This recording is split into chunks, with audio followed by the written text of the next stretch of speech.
Okay, we're having a conversation. I'm deciding I'm going to listen to you, right? That's different than how people generally communicate, because usually when they communicate, they're doing something like, okay, we're going to have a conversation, and I'm going to tell you why I'm right, and I'll win if you agree. Or maybe you're having a conversation where, I don't know what you're trying to do. Maybe you're trying to impress the person you're talking to. So you're not listening to them at all. You're just thinking about what you're going to say next. Okay, so that's not this. This is, you might have something to tell me.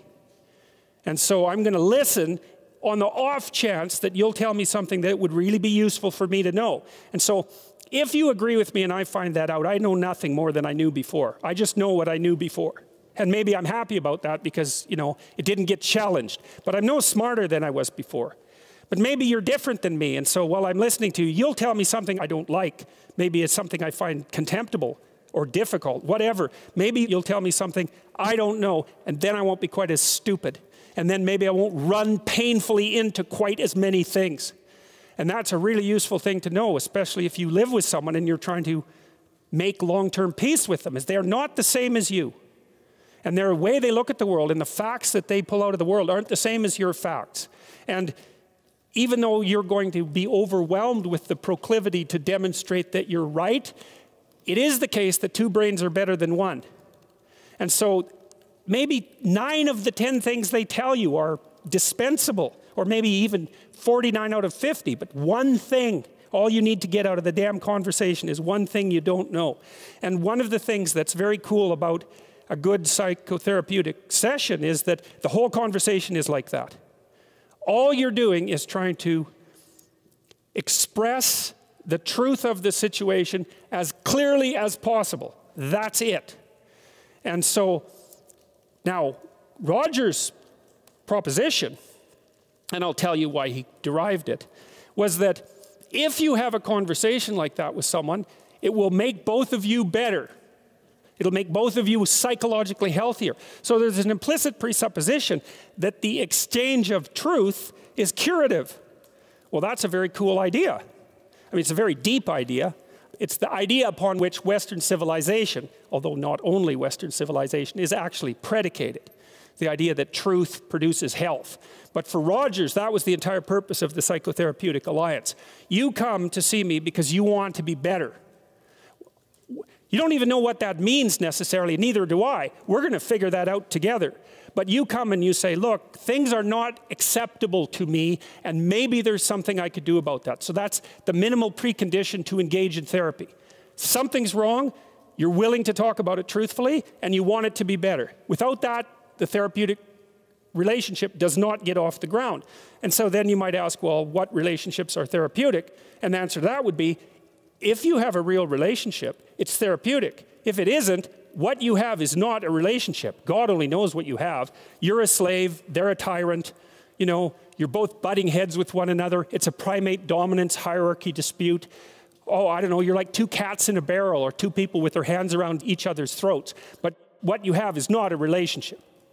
One of the things I try to do in my therapeutic sessions is, first of all, to listen, to really listen. And then, while I listen, I watch. And while I'm listening, things will happen in my head. You know, maybe I'll get a little image of something, or I'll get a thought or a question will emerge, and then I'll just tell the person what that is. But it's sort of directionless, you know. It's not like I have a goal, except that we're trying to make things better. I'm on the side of the part of the person that wants things to be better, not worse. And so those parts of us have a dialogue, and the consequence of that dialogue is that certain things take place, and then I'll just tell the person what happened. And it isn't that I'm right.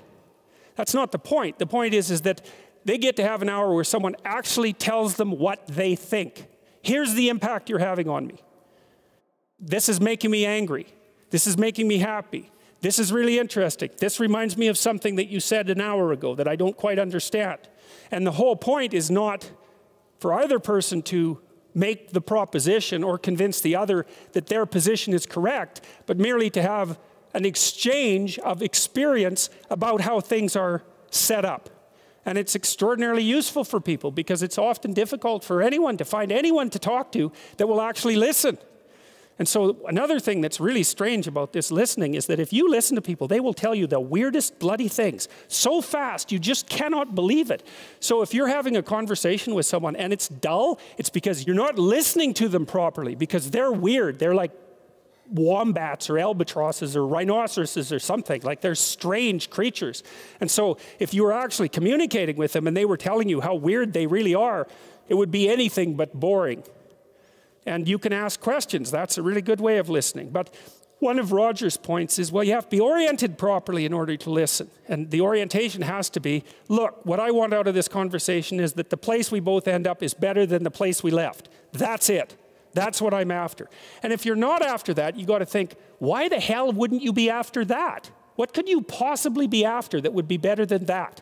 You walk away smarter and more well-equipped for the world than you were before you had the conversation, and so does the other person.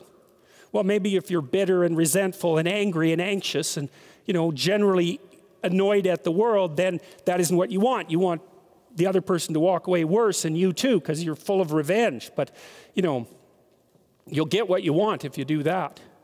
So we know from our research that such empathic understanding with a person, not about him, is such an effective approach that it can bring about major changes in personality.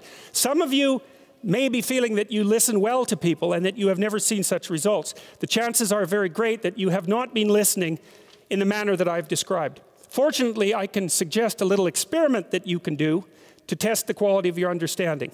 The next time you get into an argument with your wife or your friend or a small group of friends, stop the discussion for a moment and, for an experiment, institute this rule. Each person can speak up for himself only after he has first restated the ideas and feelings of the previous speaker accurately. What accurately means is they have to agree with your restatement. Now, that's an annoying thing to do, because if someone is talking to you and you disagree with them, the first thing you want to do is take their argument, make the stupidest possible thing out of it that you can.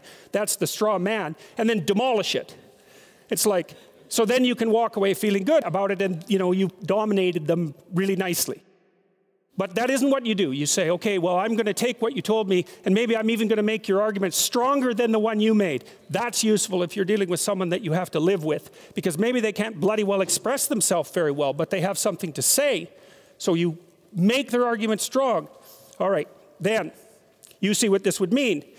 It would mean that before presenting your own point of view, it would be necessary for you to really achieve the other speaker's frame of reference, to understand his thoughts and feelings so well that you could summarize them for him. Sounds simple, doesn't it? But if you will try it, you'll find that it's the most difficult thing that you've ever done.